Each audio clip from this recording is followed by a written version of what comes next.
आप सुन रहे हैं विविध भारती गीतों भरी कहानी। आज इस कार्यक्रम में आप सुनेंगे ममता सिंह की लिखी कहानी उन्हीं के स्वर में, सवालों के शोर में डूबी खामोशी। याद न जाए बीते दिनों की। गलियारे में दीवारों पर टंगे फूलों की झालर रोशनी पाकर जगमगा रही थी। मंच के कोने में सरस्वती की मूर्ति रखी थी, जहां गोलाई से दिए सजे हुए थे, जिन्हें मुझे प्रज्वलित करना था। दीवार पर बड़े से पोस्टर के सामने 4 कुर्सियां लगी थीं, जिसमें एक पर बड़े आदर के साथ मुझे बिठा दिया गया था। मंच के मुहाने पर फूलों की झालरों की कतार सजी हुई थी। इतनी कम उम्र में इतनी बड़ी खोज! अरे, इस विद्यार्थी में काफी पोटेंशियल है। बड़ा वैज्ञानिक बनेगा ये लड़का। बगल की कुर्सी पर बैठे अध्यक्ष महोदय ने अपनी राय दी थी। हाँ, इन्हें तो कोशिश करके विदेश की ओर रुख करना चाहिए।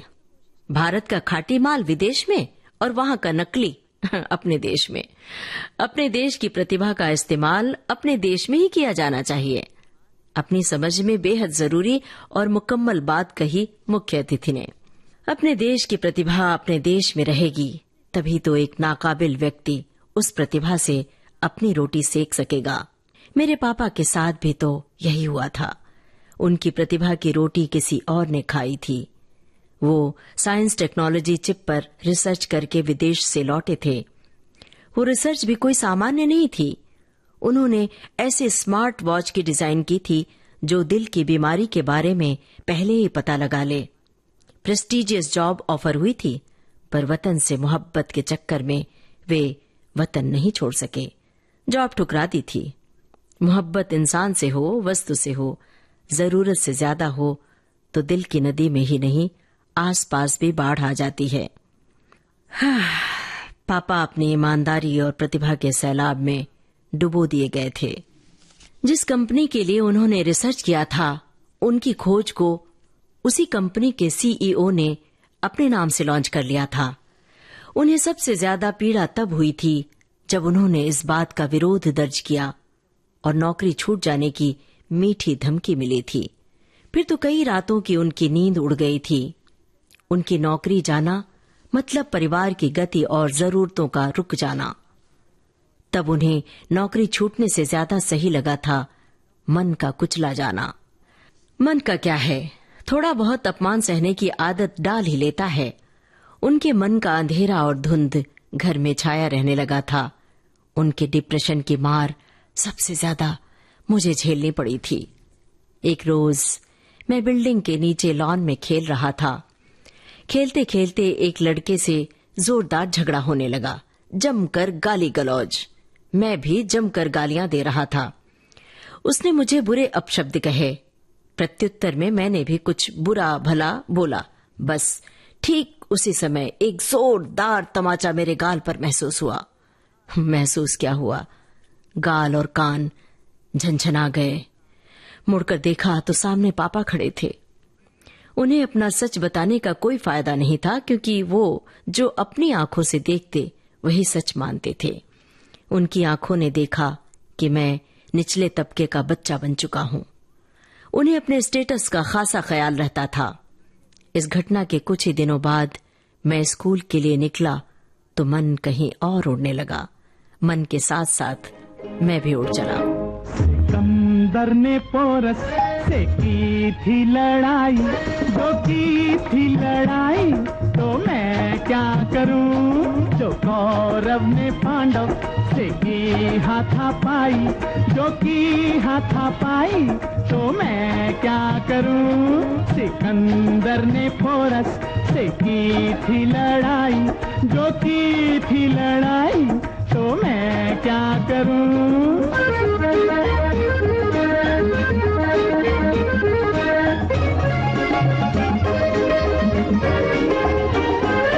जो पीयूटी पुट है तो भी यूटी बट है, जमाने का दस्तूर कितना उलट है। जो ब्यूटी पुट है तो ब्यूटी बट है, जमाने का दस्तूर कितना उलट है। पढ़ाते हैं सब मुझको उल्टी पढ़ाई है, उल्टी पढ़ाई तो मैं क्या करूं। सिकंदर ने पोरस से की थी लड़ाई, जो की थी लड़ाई तो मैं क्या करूं।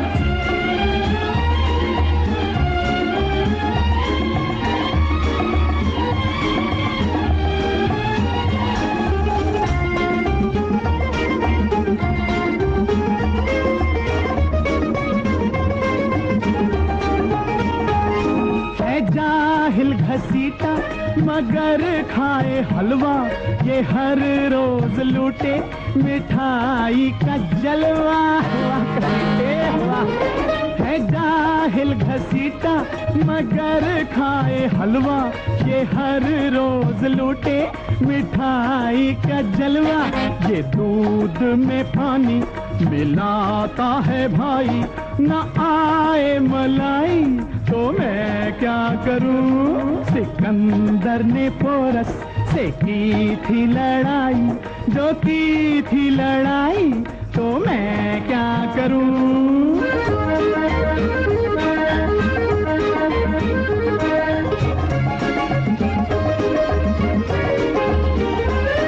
ये बीए है लेकिन चलाए ये ठेला, ये एमए है लेकिन ये बेचे करेला।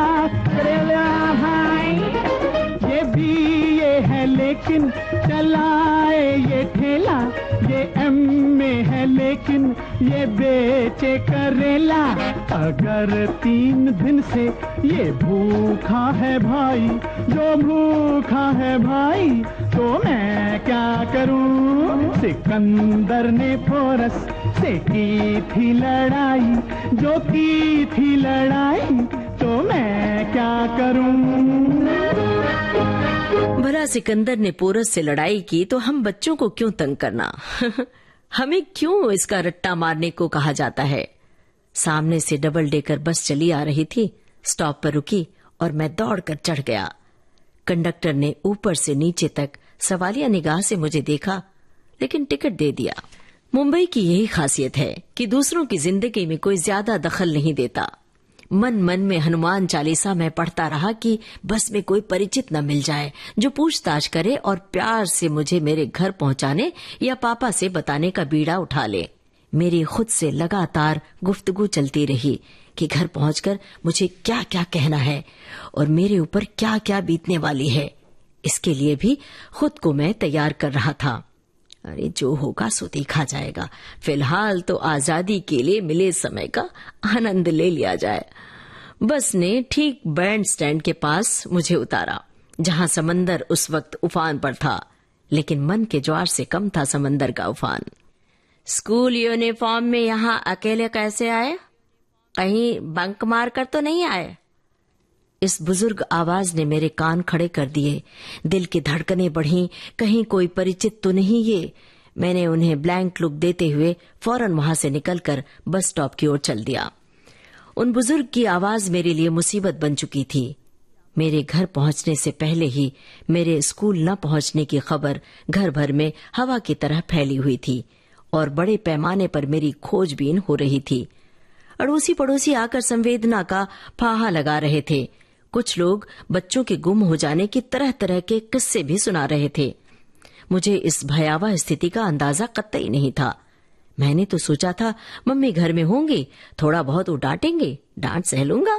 पापा भी घर में होंगे ये तो मैंने सोचा ही नहीं था, क्योंकि ये उनके दफ्तर में होने का वक्त था। इस समय तो सिर्फ मम्मी ही मिलती थी। गलियारे से कमरे की ओर जाते हुए मैंने कनखियों से देखा तो पाया कि मेरे ऊपर कई निगाहें चिपकी थीं, जिसमें सबसे ज्यादा बड़ी और लाल आंखें पापा की ही थीं। अपना बैग टांगे मैंने सर गर्दन झुका रखी थी और जल्दी से गलियारा पार कर बाथरूम में घुस जाना चाह रहा था, लेकिन मेरे पैर तो जैसे जम गए थे, उठ ही नहीं रहे थे। एक एक कदम कोशिश करके उठाना पड़ रहा था और गाल के पास अपना हाथ जमा रहा था कि तमाचे के झनकार से कान झंकृत होने ही वाले हैं, पर पूरा गलियारा पार कर गया। मार नहीं पड़ी मुझे, मार पड़ जाती तो शायद दिल से बोझ उतर जाता। तो तुम स्कूल नहीं जाना चाहते हो? पापा की ये आवाज ऊंची नहीं बल्कि टूटी हुई और हारी हुई थी। पता नहीं जरा जरा सी बात पर वे हार क्यों मान लेते थे। मैं तो मम्मा पापा दोनों से खूब पिटने के लिए खुद को तैयार कर चुका था। तुझसे नाराज नहीं जिंदगी, हैरान हूँ मैं, ओ हैरान हूँ मैं। तेरे मासूम सवालों से परेशान हूँ मैं, ओ परेशान हूँ मैं। तुझसे नाराज नहीं जिंदगी, हैरान हूँ मैं, ओ हैरान हूँ मैं। तेरे मासूम सवालों से परेशान हूँ मैं, ओ परेशान हूँ मैं।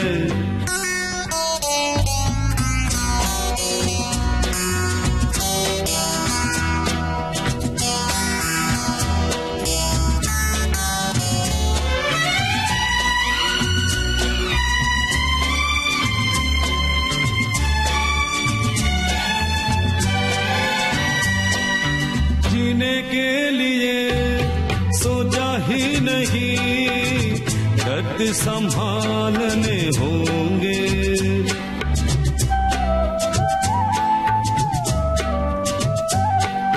जीने के लिए सोचा ही नहीं, दर्द संभालने होंगे। मुस्कुराए तो मुस्कुराने के कर्ज उतारने होंगे। हो मुस्कुराऊं कभी तो लगता है जैसे होठों पे कर्ज रखा है। हो तुझसे नाराज नहीं जिंदगी, हैरान हूँ मैं, ओ हैरान हूँ मैं। कुछ सवाल हमारा पीछा जिंदगी भर करते हैं। स्कूल में ड्रामा का आज फाइनल रिहर्सल था। तुम्हें पार्टिसिपेट नहीं करना था तो तुम टीचर को बता देते कि तुम्हें नहीं करना है। स्कूल से बंक मारने का नतीजा क्या क्या हो सकता था, तुम्हें इसका अंदाजा है इसका अंदाजा बताओ। इस बार पापा की आवाज में रोष था, गुस्सा था। ओह, तो ये आग राहुल सर ने लगाई है। मैं सिर्फ जमीन की ओर देखता रहा। मैं अपने कमरे में जाकर बहुत देर तक यूं ही आईने में खुद को देखता रहा। फिर मोजे खोले, ये उठाकर कमरे के एक कोने में फेंका, दूसरा मोजा दूसरे कोने में, वो फेंका। यूनिफॉर्म जमीन पर गिरा दिया। मम्मी आएंगी तो सब फटाफट बटोर लूंगा। आंखों में आए आंसू को उंगली पर लेकर फूंक मार दी। नाक में जमी पपड़ी साफ कर चादर के कोने में पोंछता रहा। मुड़कर कमरे के दरवाजे की ओर देखा। अरे गंदा काम है, नाक में उंगली डालना गंदा काम है, लेकिन मेरा प्रिय काम करते हुए कहीं मम्मी मुझे देख न ले। अगर देख लिया तो एक दो एथिक्स के लेसन पढ़ा जाएंगी। और फिर अपनी सोच पर मुस्कुरा दिया मैं। स्कूल में एक लड़के ने मुंह से गैस मारने की आवाज निकाली तो बाकी लड़के हंस पड़े थे। उस लड़के को रिमार्क मिल गया था। भला इस नेचुरल बात में रिमार्क देने की क्या जरूरत थी? टीचर भी जैसे रिमार्क देने के लिए मौके की तलाश में ही होते हैं। अगली सुबह जब अलार्म बजा तो बड़े बोझिल मन से मैं उठा।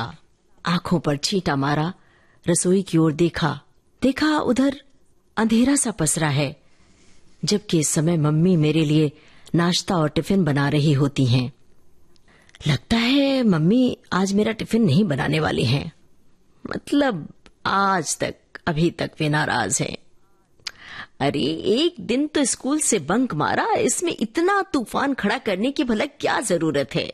कौन समझाए इन बड़ों को? लेकिन नाराजगी में भी वे टिफिन तो बनाती हैं। फिर क्या बात हुई? टिफिन क्यों नहीं बना रही मम्मी? छुट्टी तो आज है नहीं, कहीं कोई छुट्टी तो नहीं, मुझे पता नहीं। लगता है मम्मी पापा दोनों नाराज हैं और पापा ने मम्मी को और ज्यादा नाराज कर दिया होगा। मैंने झटपट आईपैड ओपन किया, गूगल पर सर्च किया, रूठे हुए माँ बाप को कैसे मनाया जाता है। एक लिंक खोलकर पढ़ना शुरू ही किया था कि पापा की खरजदार आवाज आई, चिंता मत करो, अब गूगल से ही होगी तुम्हारी पढ़ाई, सारी पढ़ाई गूगल से ही होगी। पापा की इस सख्त आवाज का मतलब मैं नहीं समझ पाया था।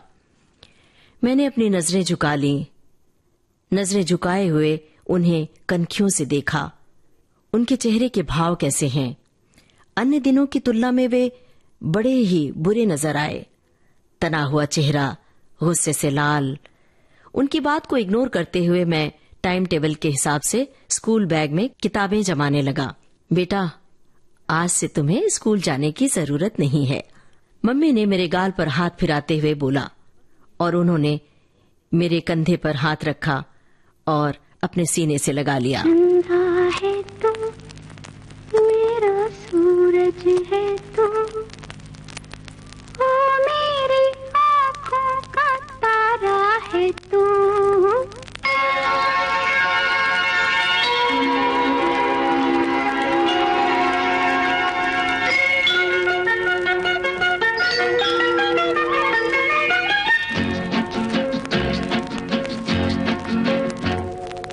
चंदा है तू, मेरा सूरज है तू, ओ मेरी आँखों का तारा है तू। चंदा है तू, मेरा सूरज है तू, ओ मेरी आँखों का तारा है तू।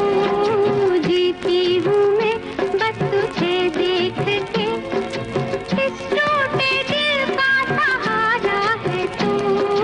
चंदा है तू, मेरा सूरज है तू।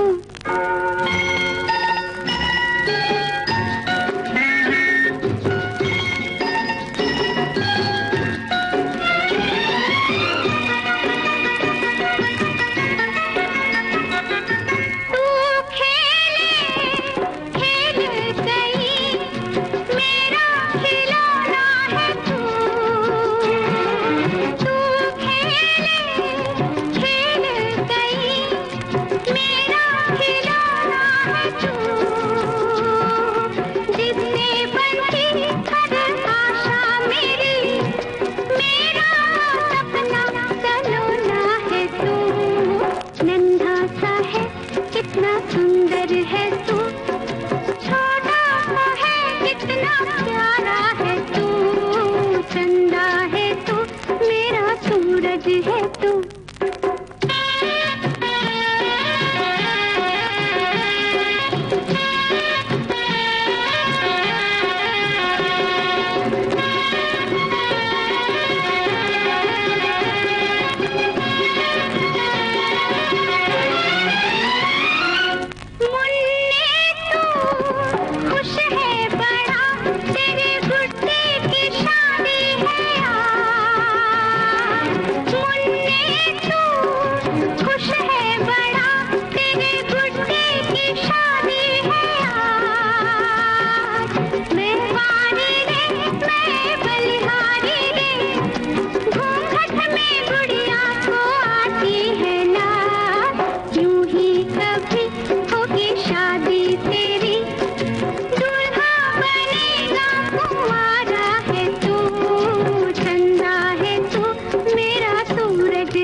भीतर सवालों की झड़ी लग गई।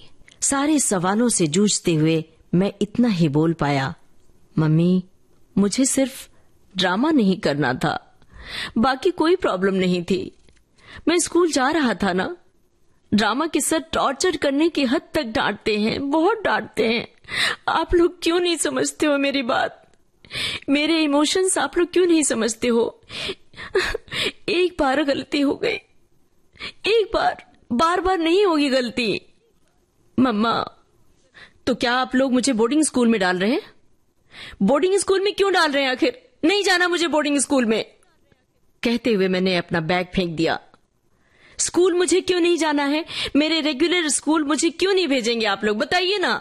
मैं जाऊंगा स्कूल, जाऊंगा, मैं स्कूल जाऊंगा, मैं बोल रहा हूं जाऊंगा। गुस्से और आंसुओं से मेरे नथुने फूल रहे थे। मेरी आंखें लाल हो गई थीं। मैं मशीन नहीं हूं, मैं मशीन नहीं हूं मम्मा कि मेरा स्विच आपके हाथ में है। आप जब चाहे जो करें, जब चाहे मुझे स्कूल भेजे, जब चाहे स्कूल नहीं भेजे। आखिर क्यों, क्यों आखिर? बताइए मम्मा, बताइए। मेरी आंखों में नदी भर गई थी। तड़ाक तड़ाक ये पापा का थप्पड़ था। उनके जोरदार थप्पड़ के झटके से मैं गिरते गिरते बचा। बोर्डिंग स्कूल में नहीं, बल्कि अब तुम हमारी नजरों के सामने रहोगे। तुम्हें टीचर की डांट नहीं खानी पड़ेगी। तुम जो भी करोगे हमें उसकी जानकारी होगी, ये पापा ने कहा था। मेरी आंखों में हैरानगी का तूफान था। घर के बाहर पौधे टप टप की आवाज से झंकृत हो रहे थे। बारिश की मोटी मोटी बूंदों की आवाज थी। मेरा मन सवालों के शोर से थककर अब खामोश हो चुका था। मेरे आंखों के सामने बिखरे बिखरे चित्र थे। मैं जैसे किसी कमरे में कैद कर लिया गया हूं। चारों तरफ अंधेरा है। मैं कोई किताब हाथ में लेना चाहता हूं तो वो किताब हवा में उड़ने लगती है। फिर मैं उछलकर उसे वापस लेना चाहता हूं तो किताबों की अलमारी जैसे हिलने लगती है। ऐसा लगता है कि भूकंप आया है। मैं अपनी फुटबॉल हाथ में पकड़ने की कोशिश करता हूं, दौड़ता हूं, फुटबॉल हाथ से छूट जाती है और मैं चौंक पड़ता हूं। कल से तुम्हें ऑनलाइन पढ़ाई करनी है, यानी कल से तुम ऑनलाइन स्कूल ज्वाइन करोगे। पापा की ये आवाज मेरे कानों में चोट पहुंचा रही थी। क्यों? मेरा क्या कसूर है? आखिर मेरा क्या कसूर है? बताइए ना पापा। कहते हुए मैंने अपने कमरे का दरवाजा बंद कर लिया। भीतर सीने में जैसे बहुत सारा कुछ अटक गया हो। गले से थूक अंदर नहीं जा रही थी। मैं जोर जोर से रो रहा था, पर मेरी आवाज सिर्फ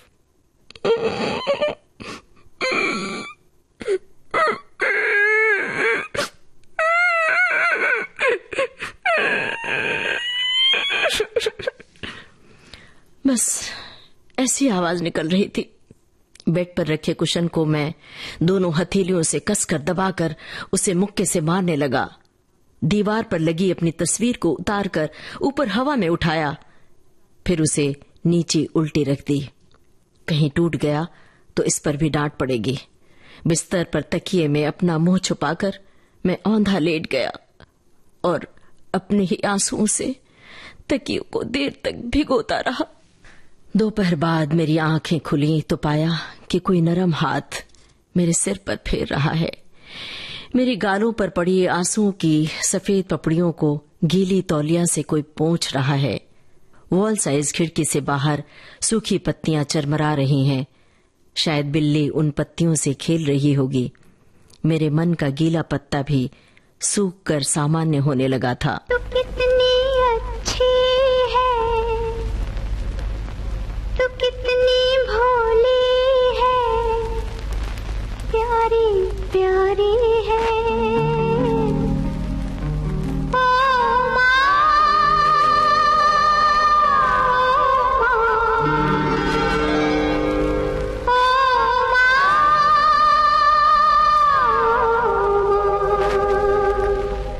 तू कितनी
एक तो यहाँ इतना पॉल्यूशन, बार बार एलर्जी से परेशान होते हो।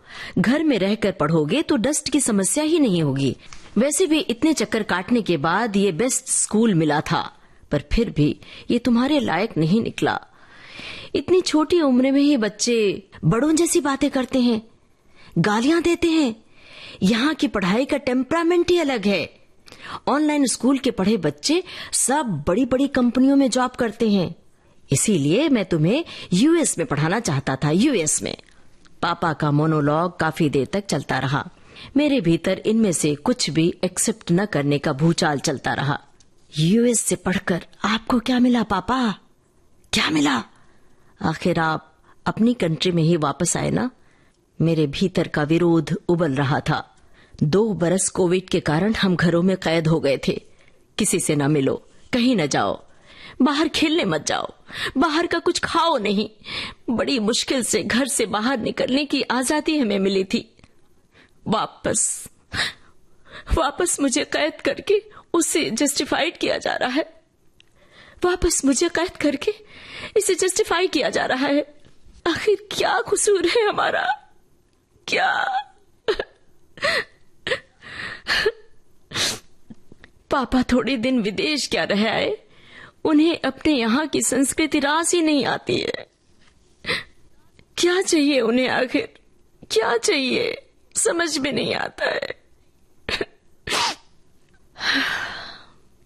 और फिर 2 दिन बाद से ही शुरू हो गया मेरा ऑनलाइन स्पेशल स्कूल, यानी ऑनलाइन क्लासेस। सुबह 6:30 बजे मुझे जगा दिया गया और क्लास के लिए तैयार कर दिया गया। 7 बजे से क्लास शुरू हुआ था।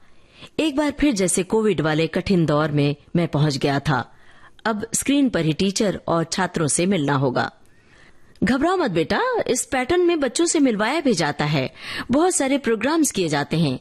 पिकनिक पर ले जाया जाता है, ग्रुप डिस्कशंस कराए जाते हैं, सिनेमा घरों में सिनेमा दिखाया जाता है, टर्फ ले जाया जाता है, बहुत सारे गेम्स खिलवाए जाते हैं जिससे आपसी मेल जोल होता है।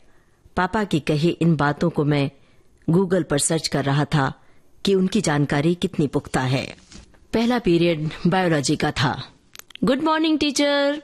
छात्रों की इस सामूहिक आवाज के बाद टीचर ने मेरा परिचय कराया। Meet, he is Ahaan, he is genius boy.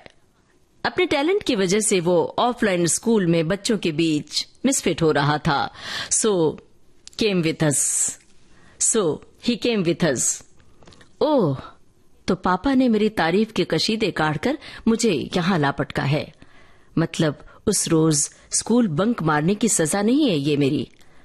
मुझे पता होता तो मैं एग्जाम खराब कर देता। 98% मार्क्स लाने की सजा है ये। सोचते हुए मैं इस ऑनलाइन क्लास में मन से बिल्कुल ऑफलाइन हो चुका था। इसलिए मैंने लैपटॉप पर अपना कैमरा ऑफ कर दिया था। टेबल पर रखे कंपास बॉक्स में रंगीन पेंसिलों का नोक नाखून से तोड़ तोड़ कर बिखेर रहा था।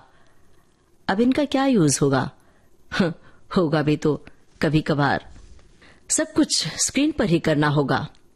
इतनी तरह के पेन ले जाता था, बच्चों के बीच शान बघाड़ता था।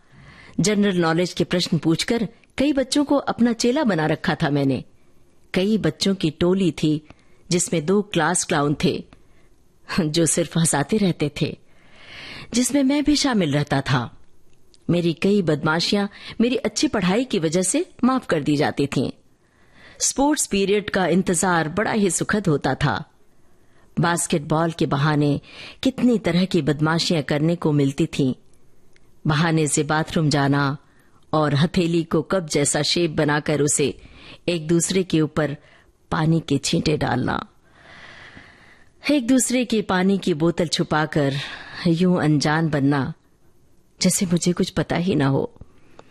कितनी तरह की मौज मस्ती थी जो स्कूल में ही संभव होती है। यादों के इन कतरनों को सहेजते हुए मैं अपनी पुरानी नोटबुक के पन्ने के कोने फाड़ फाड़ कर जमीन पर गिरा रहा था और उन पन्नों के ढेर लगा रहा था। पन्नों के कुछ टुकड़े मुंह में डालकर दांत से चबा रहा था। बचपन के दिन, बचपन के दिन, बचपन के दिन भी क्या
अहान, आपने अपना कैमरा क्यों ऑफ कर रखा है? आपका चेहरा दिखाई नहीं दे रहा है। टीचर की सूखी आवाज ईयरफोन में चोट कर गई। मैंने अपने लैपटॉप का कैमरा तो ऑन कर दिया, लेकिन मेरे दिल का कैमरा बंद ही रहा। दिल के कैमरे में वो सीन थे जिसमें चिल्ड्रंस डे का कार्निवाल था, रोज स्पोर्ट्स डे के पीरियड में फुटबॉल का खेल था, टीचर का बड़े से ब्लैक बोर्ड पर पढ़ाना, उनके बोलने के दौरान कुछ बच्चों की चुहल, उस पर टीचर का कभी खूब जोर से डांट देना, कभी आंखें तिरछी करके ठुड्डे पर हाथ टिकाकर उनका घूरना, और बच्चों का संवेद स्वरों में सॉरी कहना। बच्चों के साथ फ्री पीरियड की मौज मस्ती थी। अपने बातों के पिटारे से सारे बच्चे ख्वाबों के गुब्बारे निकालते, हम सब उसे आसमान में मिलकर उड़ाते थे। यहाँ मैं अकेला कमरे में बैठा हूँ। स्क्रीन पर बच्चों का सिर्फ चेहरा दिखाई दे रहा है। दूसरे कमरे में मम्मा के कुछ काम करने की आवाजें आ रही हैं। बीते हुए दिन कुछ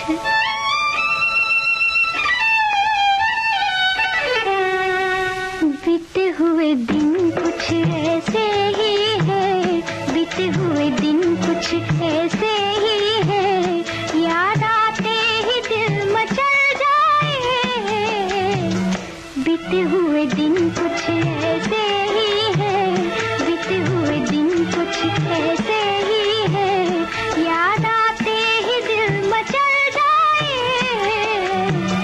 बीते हुए दिन कुछ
और फिर त्योहारों पर पारंपरिक पोशाक में जाना, एक दूसरे की तारीफ करना, न जाने कितनी बातें उस रोज मेरे मन के कैनवास पर चित्रित हुई।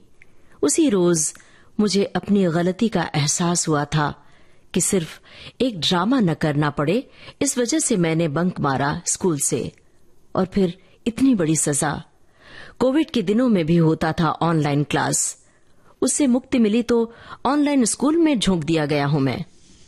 ऑनलाइन पढ़ाई के दौरान मैं टीचर की आवाज सुनता था, लेकिन मेरी कानों में उस स्कूल का शोर होता था जो मुझसे छूट नहीं रहा था, बल्कि छुड़ा दिया गया था। 20 और 15 मिनट के 2 ब्रेक होते थे। ब्रेक में मेरी पसंद का बना पास्ता रखा हुआ था, जिसे मम्मी ने बड़े प्रेम से बनाया था।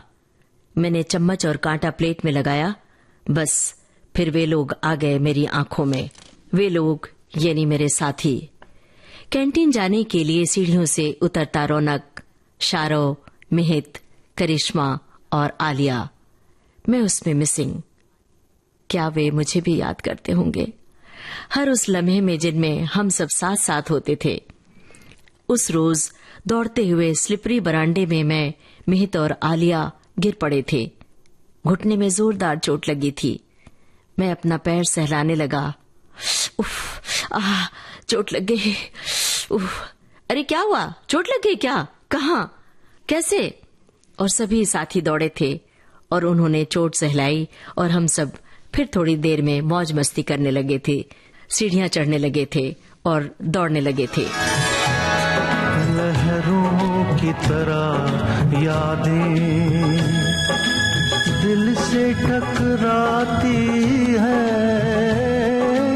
तूफान उठाती है। लहरों की तरह यादें दिल से टकराती है, तूफान उठाती है, लहरों की तरह यादें।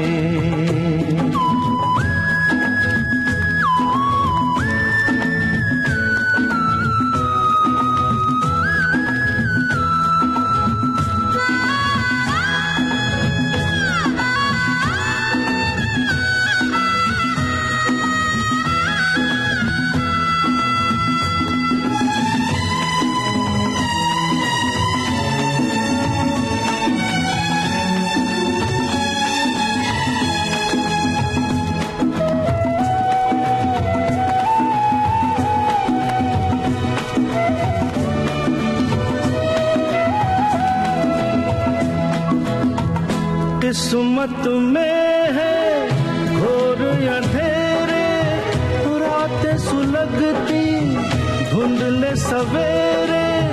किस्मत में है घोर अंधेरे, रातें सुलगती धुंधले सवेरे, लहरों की तरह यादें दिल से टकराती है, उठाती है, लहरों की तरह यादें।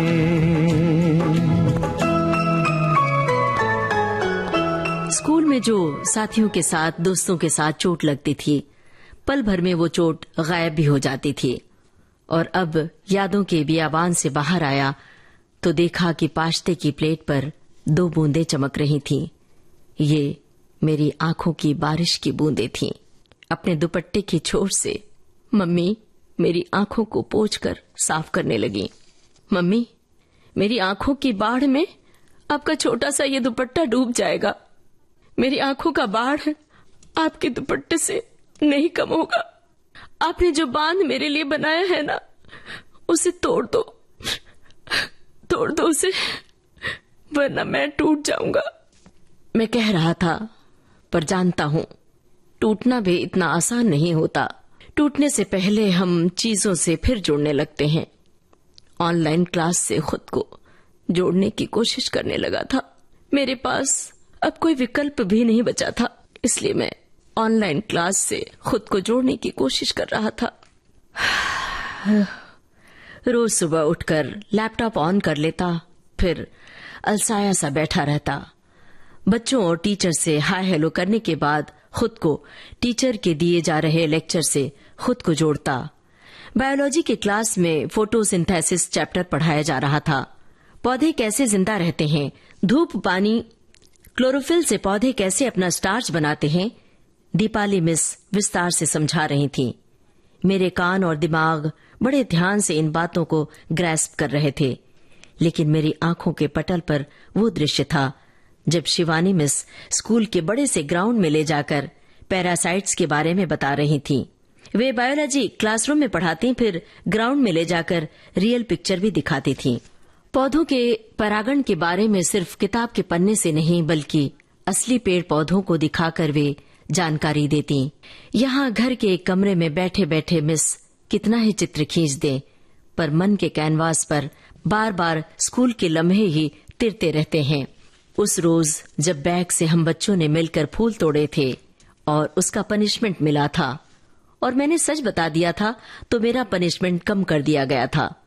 पर मैंने अपने साथ वाले बच्चों के लिए भी पनिश न किए जाने के लिए टीचर से रिक्वेस्ट की थी। कई बार सजा भी निर्माण की नींव होती है और हम सब निर्मित की ओर बढ़ रहे थे। उस रोज के बाद हमने कभी फूल नहीं तोड़े थे। कहा आपका ये वजह ही सही कि हम बेकदर बेवफा ही सही, बड़े शौक से जाइए छोड़कर, मगर सहने गुलशन से यूं तोड़कर, फूल आहिस्ता फेंको, फूल आहिस्ता फेंको, फूल बड़े नाजुक होते हैं, फूल आहिस्ता फेंको, फूल बड़े नाजुक होते हैं। वैसे भी तो ये बदकिस्मत नोक पे कांटों की सोते हैं, फूल आहिस्ता। ऑनलाइन क्लास में मैं ब्रेक का इंतजार करता। ब्रेक में मैं घर से बाहर साइकिलिंग करने जाता। कभी कभी बड़े वाले झूले पर यूं ही बैठकर बिल्डिंग के पीछे से झड़ती हुई सूरज की लालिमा को देखता रहता। पापा के विचारों के मुताबिक मुझे एलर्जी की समस्या कम हो गई थी, क्योंकि मैं घर में ही कैद कर दिया गया था। लेकिन कंप्यूटर की चमकदार स्क्रीन से आंखों के पर्दे पर अंधेरा काबिज होने लगा था। मेरी आंखों पर पावर वाला चश्मा चढ़ गया था। शाम को घर से बाहर जब बच्चों के साथ खेलने जाता तो वे हमें चश्मिश कहकर चिढ़ाते थे। उनमें से कुछ बच्चे पूछते, अरे यार तू स्कूल क्यों नहीं जाता? कुछ तंज करते, रेस्टिकेट कर दिया गया होगा बेचारा। उनमें से कुछ दया भाव दिखाते, कुछ मेरा बायकॉट भी करते। उनके बायकॉट करने से मेरा मन खुद से बगावत करता कि मैं ये सब क्यों सहता हूँ, ये सब सहने के लिए मैं क्यों अभिशप्त हूँ आखिर। उस रोज जब मैं लैपटॉप पर पीपीटी बना रहा था, मम्मी अखबार से अपना मुंह ढके हुए सोफे पर बैठी हुई थीं। अखबार पढ़ने की उनकी यही स्टाइल थी। पूरा अखबार अपने मुंह पर फैला लेती और खुद को ढांक लेती थीं अखबार से और पढ़ती थीं बड़े ध्यान से। मम्मी मम्मी, मैं जरा स्टेशनरी शॉप से कुछ लेने जा रहा हूँ, जल्दी आना बेटा। ठीक है, जल्दी आ जाना। मैंने उनकी ओर देखा। वे संपादकीय वाले पन्ने में गहराई से डूबी हुई थी। उनके कहे का कोई जवाब मैंने नहीं दिया। दरवाजे का हैंडल घुमाया तो दरवाजा खुल गया। मैंने धीरे से साइकिल उठाई और दंदनाता हुआ अपने स्कूल, जिससे मेरे मम्मी पापा ने मरहूम कर दिया था, उस स्कूल के गेट पर पहुंच गया। सिक्योरिटी गार्ड को अपना पुराना आईडी और एस्कॉर्ट कार्ड दिखाया। उसने मेरी ओर कुछ प्रश्नवाचक निगाह डाली, कुछ पूछताछ किया और फिर पता नहीं क्यों मेरे ऊपर शायद उसे दया आई और अंदर आने दिया। मैंने चपरासी के हाथों चिट भिजवाई अपने प्रिंसिपल के पास। जवाब आया, मैम बिजी हैं, वो नहीं मिल सकती हैं। मैंने अपनी नोटबुक से एक पन्ना फाड़ा और एक आवेदन पत्र लिखा, जिसमें मैंने ये हवाला दिया कि मैं पिछले सेशन में इसी स्कूल का छात्र था और बड़ी जद्दोजहद के बाद, इंतजार के बाद मैं प्रिंसिपल के कमरे तक पहुंचने में सफल हो पाया। मैं प्रिंसिपल के कमरे में खड़ा था। मैम मेरी ओर चश्मे के भीतर से बड़ी बड़ी आंखों से देख रही थीं। ऐसा लग रहा था कि वो मुझे पहचान गई थीं, पर उनके चेहरे पर एक सख्ती व्याप्त थी, जैसे उनके लिए मैं अजनबी हूं। हो सकता है वो इस तरह एक्टिंग कर रही हूं। यस, तुमने तो ऑनलाइन स्कूल ज्वाइन कर लिया ना? कैसा लग रहा है? ऑनलाइन स्कूल के बच्चे तो एकेडमिक फील्ड में जाते हैं ना, बड़े बड़े ओहदों पर जाते हैं, बड़ी बड़ी कंपनियां ज्वाइन करते हैं, है ना बेटा? मैम ने तंज किया था। ओह, तो मेरी मम्मी पापा ने मैम से ये सब कहा था। मैम मैं वापस स्कूल में आना चाहा, बस इतने शब्द ही मुंह से फूट पाए थे और मेरे होठ थरथरा उठे थे। शब्द पूरे नहीं हो पाए, वाक्य मैं पूरा नहीं कर पाया, लेकिन दिल से अनगिनत बातें निकलकर कमरे में गूंजने लगी थीं और कमरे तक पहुंच रही थीं। कमरे से शायद मैम के कानों तक मेरी आवाज पहुंच चुकी थी। आंखों में वो लम्हा तैर रहा था जब मेरी और एक लड़के से जमकर मारपीट हो गई थी इसी स्कूल में। उसने मुझे ज्यादा मारा था, मैं बहुत ज्यादा चोटिल हुआ था। गलती उसकी थी क्योंकि मारपीट की शुरुआत उसने की थी, मैंने तो सिर्फ अपना बचाव किया था। मैं उस दिन रो रहा था।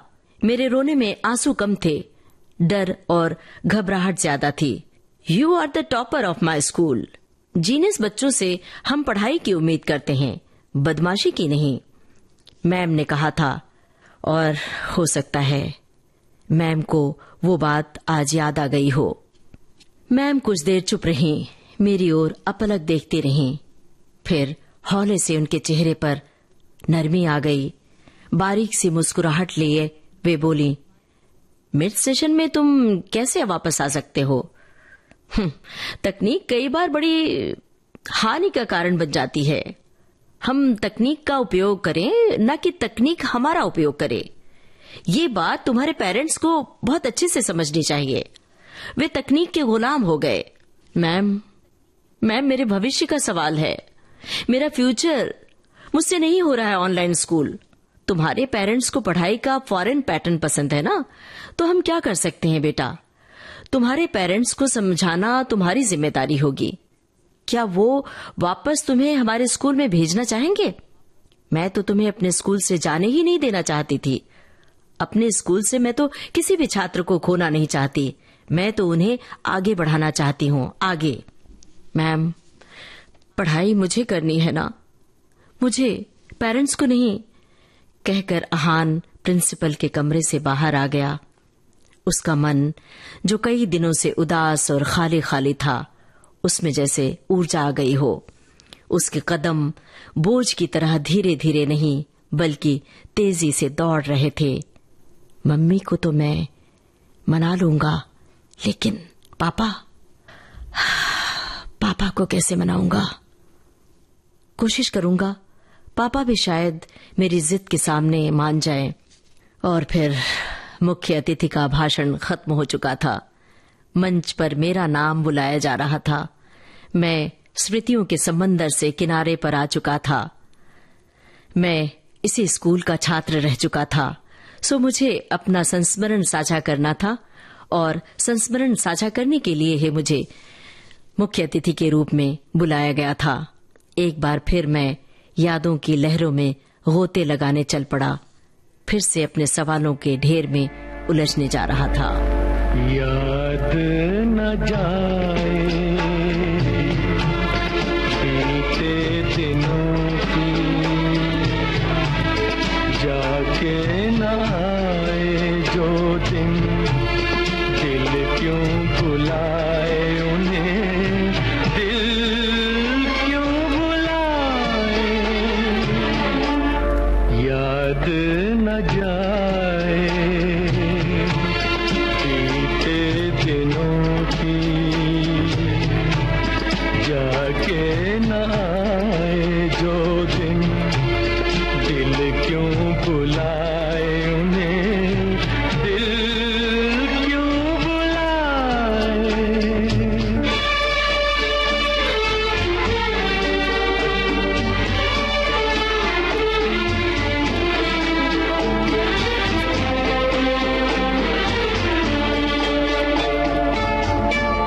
दिन जो पखेरू होते, पिंजरे में मैं रख लेता।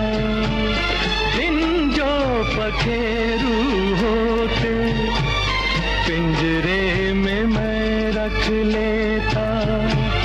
पालता उनको जतन से, पालता उनको जतन से, मोती के दाने देता। सीने से रहता लगाए, याद न जाए बीते दिनों की, जाके न आए जो दिन, दिल क्यों बुलाए उन्हें, दिल क्यों बुलाए।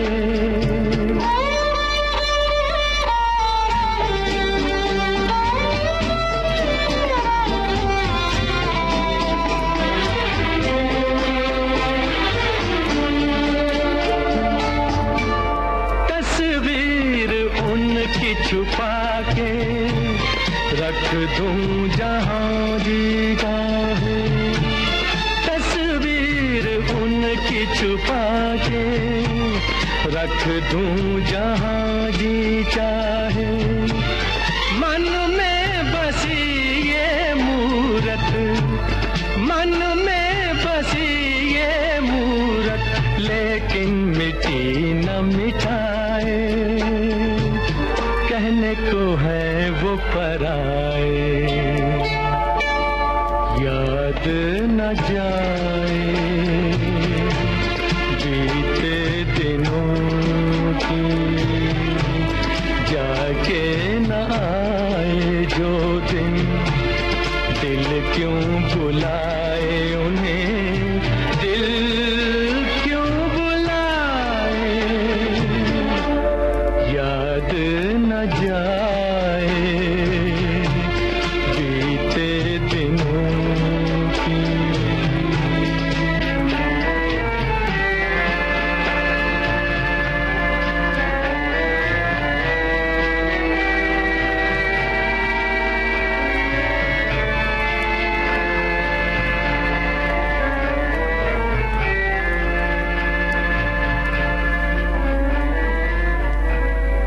सवालों के शोर में डूबी खामोशी, ममता सिंह की लिखी ये कहानी उन्हीं के स्वर में आप सुन रहे थे। विविध भारती की ओर से इस कार्यक्रम के प्रस्तुतकर्ता रमेश गोखले।